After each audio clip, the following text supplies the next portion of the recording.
All right, so now we're at the reassemble, reinstall everything phase on the steering rack.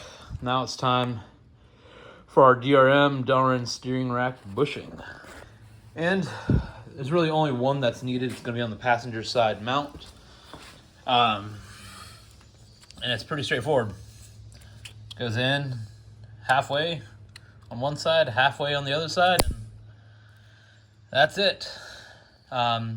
I'm not going to put this in until the rack is in its new home in there, just because these will fall out by the time I get it in place. And based on how difficult this was to get out, I'm going to be putting it back in pretty much off camera. Having this angled, so the box itself angled kind of down towards like the 4 or 5 o'clock, and then the main body of the rack being in that upper corner, upper left corner of the opening.